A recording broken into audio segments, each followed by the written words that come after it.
Hello, Fearless Gamers! Matt here for Fearless Games, and today we're going to do a little bit of a different video. I'm going to be talking about the Dark Heresy role-playing game. Particularly a particular moment that happened to my character in the last campaign I was in a game of Deathwatch. Now, for those who don't know, RPGs, you know, the D&D stuff, you know, characters on paper and rolling dice to determine stats and attacks and using, in essence, using the power of your imagination to display out a whole story scenario and acting in it as a character. Dark Heresy takes that concept and puts it in the Warhammer 40,000 universe, where you can play as a dude. Just a normal dude. You could buy, you know... So in essence, your highest ranking you can go in terms of armies is Imperial Guard. They have been adding more books. I think now they have... Wikipedia has posted rules using another book's stats to determine how to make an Eldar player, and how to change the different classes to tailor them to Eldar craftworldiness, or outcasts, or however type of Eldar you wish to play. I believe there's rules now with the Tau, and so it's quite possible someone's going to crack the code on how to make a Tau player soon. And they also then added the Space Marine edition, which is the Deathwatch. Now, for those who don't know, Deathwatch is essentially like a civil service job. That's a temporary thing. What it is basically to basically help root out heresy and perform special missions for the Inquisition. There's this group called the Deathwatch. And the Deathwatch is where all Space Marines send out one or two of their members who are exceptionally phenomenal Space Marines to participate in the Deathwatch. This is a short time period, and it's, from my understanding, a one-time thing. If you are part of the Deathwatch, after you've served, you don't serve the Deathwatch again. Sort of like jury duty, but without the, you know, every 6 years or something like that, or however jury duty works. I've only done it once so far. So that's the primary aspect of Deathwatch. Now, what changes the Deathwatch is you have... The Space Marine paints his armor completely black, except for his left arm. That becomes silver, and he gets the stamp of the Inquisition on his left shoulder pad. His chapter symbol is moved to his right shoulder pad, and the inner piece of the shoulder pad is painted the color of their armor to appease the machine spirit of their armor. Apparently the armors don't like getting painted over, so to satisfy them, they have one piece that's still their original color, so they're happy at that point. So the only really easy one is like the Raven Guard and the Black Templar, whose armor is always black. And so this was basically a game of Deathwatch, ran by the Wild Card.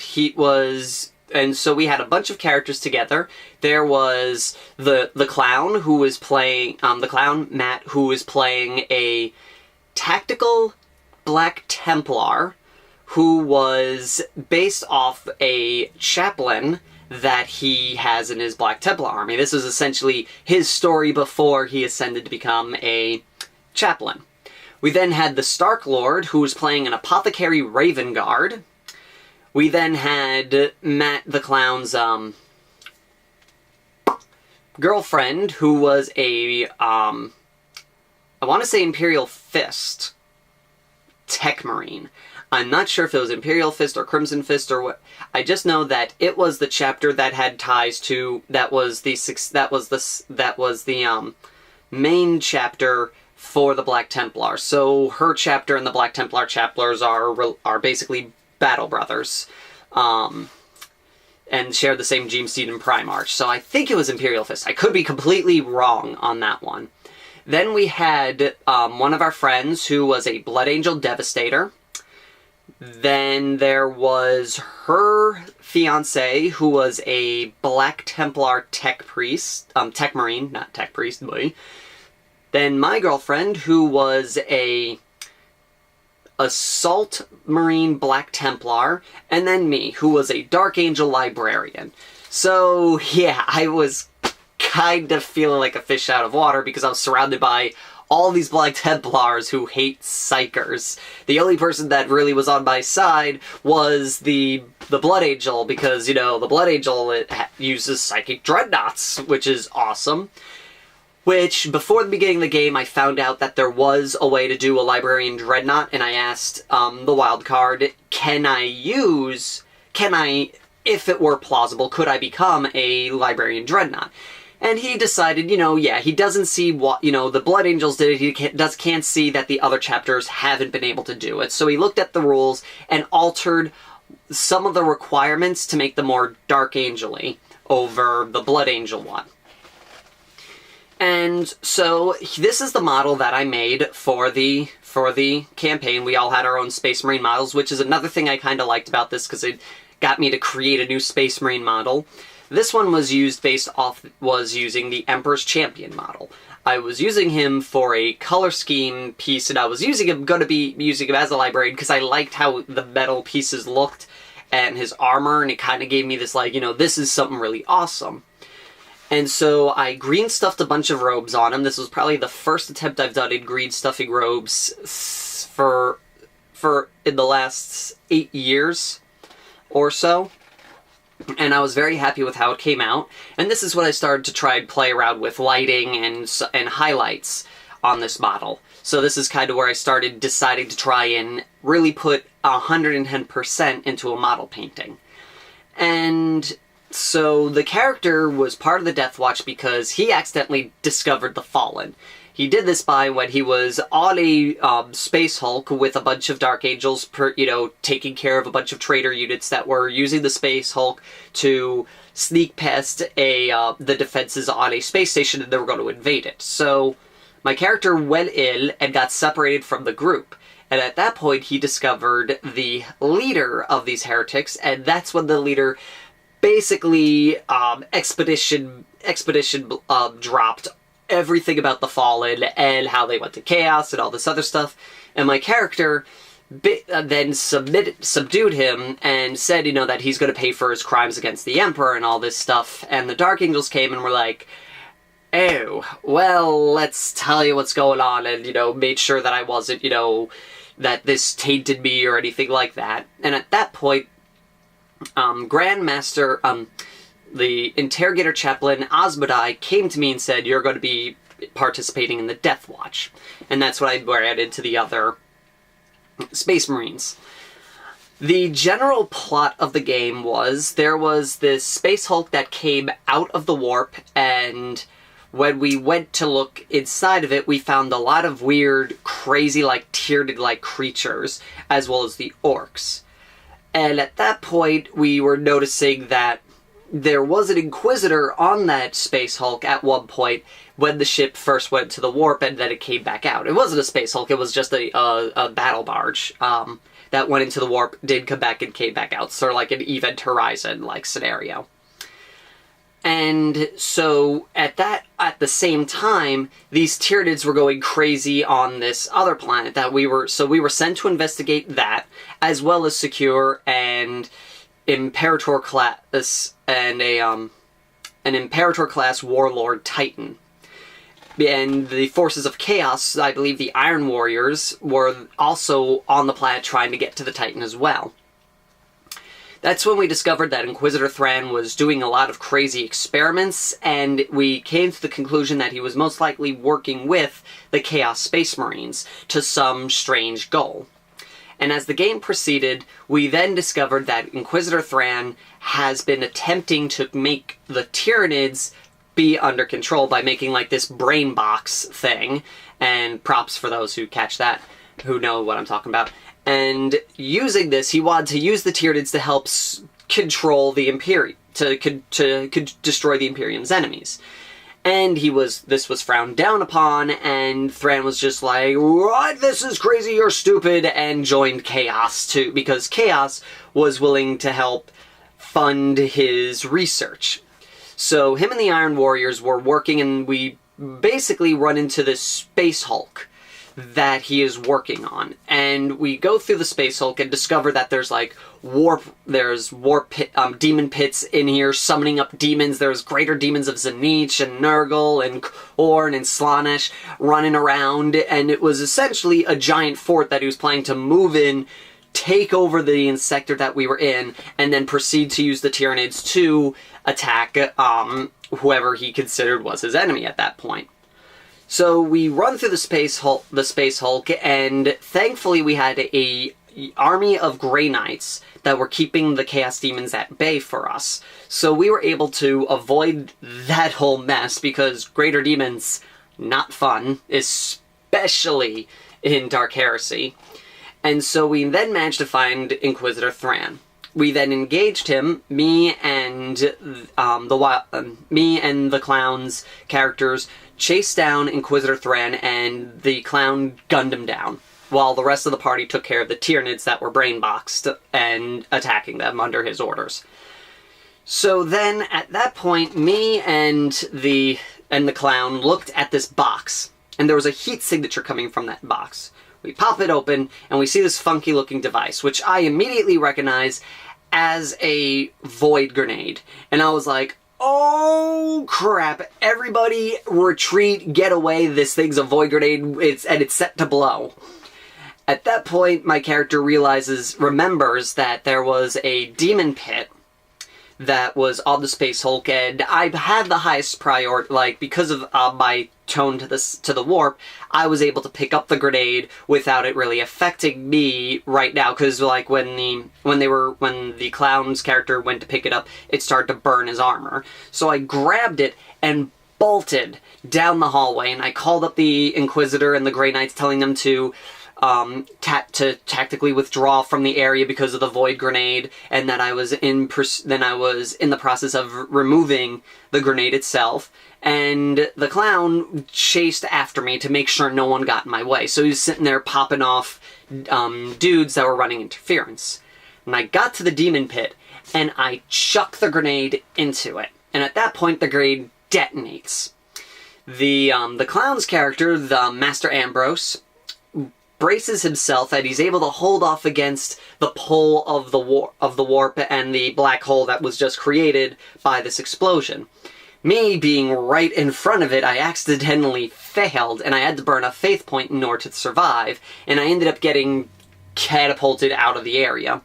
And the demon pit closed, and the whole situation was neutralized. This was probably one of the most epic moments for my character in the game, because, you know, I was running with the grenade and it was a ticking clock. I could just see the counter going down in my head as I was running and throwing the grenade down. I went as cheesy as possible. I screamed, you know, "Lion, give me strength," as I chucked it. And I said, you know, the lion is my strength, the emperor is my shield, my faith will not falter, and I shall not fail this day. And it was just this whole grand, like, it felt like an ending to a movie to me at this point. And because of the act of heroism that my character performed and the clown's character's act of bravery, we were given Terminator Honors. So now we're allowed to have Terminator armor if we want to, which is awesome, because now I can actually become a Deathwing member, which I plan to do if we continue on with this game, because the wildcard said, you know, if I run another game, I'll let you guys play the same characters. And so that was probably the most awesome thing that's happened to me in my only ever game of Dark Heresy. What I like about the system is it's simple. Character creation does take a bit, but it's easy to follow. Usually I have to read the rules 3 or 4 times, but I was able to just read each rule and go through it one step at a time, and I was able to mun through and shell out a character in about 30-45 minutes. What makes the process a little bit easier is the fact that you don't have to deal with equipment. Your class dictates what equipment you get, and all the other equipment you attain in-game through requisition points. In essence, they go, you're going on this mission, it's extremely high risk, so you've got 100 requisition points a person. Everyone can then spend their requisition points to gear up. Any left over can be given to other characters so they can gear up even more.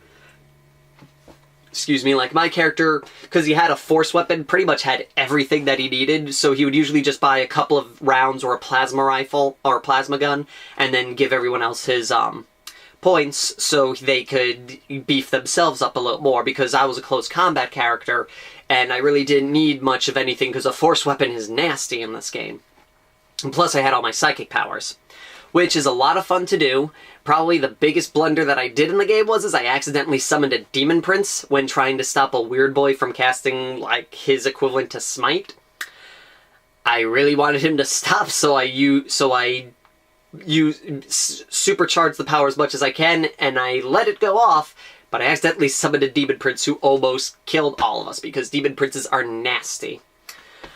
What I also like about this is you feel epic from the start. A lot of times in these games with role-playing, you kind of build yourselves with these, awesome backstories because your characters are main characters. They have a backstory, they have a reason for being awesome.